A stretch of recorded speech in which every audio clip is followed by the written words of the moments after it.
السلام علیکم، میرا نام حفیظ زیدر ہے اور میں کلینکل سائیکالوجسٹ ہوں۔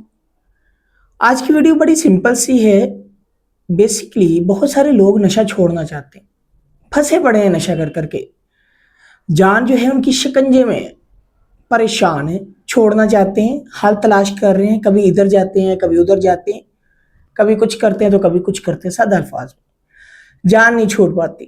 وہ یہ سمجھتے ہیں کہ ہمارا جو ہے نشے سے دور رہنا تو جو ہے اس کا مطلب ہے کہ نشے سے دوری اختیار کر لی یا نشے سے جان چھوڑ جائے گی، نشہ چھوڑ دی ہے تو جان چھوڑ جائے گی، ایسا نہیں ہے۔ نشہ چھوڑنے کے بعد فزیکل سمٹمز آتی ہیں، نشہ چھوڑنے کے بعد سائیکولوجیکل سمٹمز آتی ہیں، اور ان سمٹمز کو ڈیل کرنے کے لیے دو الگ الگ میتھڈ ہیں۔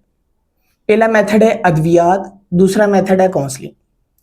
یہ لوگ جو ہے اکثر ادویات کی طرف جاتے ہیں، کاؤنسلنگ کی طرف نہیں جاتے، اور جو لوگ کاؤنسلنگ بھی کرواتے ہیں، ادویات سے بھی علاج کرواتے ہیں، ان کا علاج کافی کارآمد ہوتا ہے اور بہت اچھے طریقے سے وہ نشہ چھوڑ سکتے ہیں۔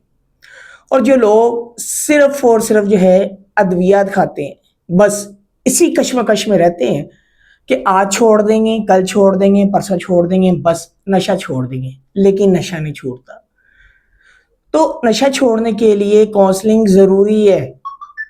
اگر آپ کاؤنسلنگ نہیں کروائیں گے، اپنے سائیکو تھراپیوٹک سیشن نہیں کروائیں گے، آپ نشہ نہیں چھوڑ سکتے۔ بہت کم چانسز ہے کہ آپ نشہ چھوڑیں، نہیں تو نہیں چھوڑ سکتے، سوری ٹو سے، کیونکہ آپ ریلیپس میں جائیں گے، بار بار نشہ کریں گے اور بس اسی کشمکش میں پھنسے رہیں گے، کبھی کریں گے کبھی چھوڑیں گے، کبھی کریں گے کبھی چھوڑیں گے، بس اور کچھ نہیں۔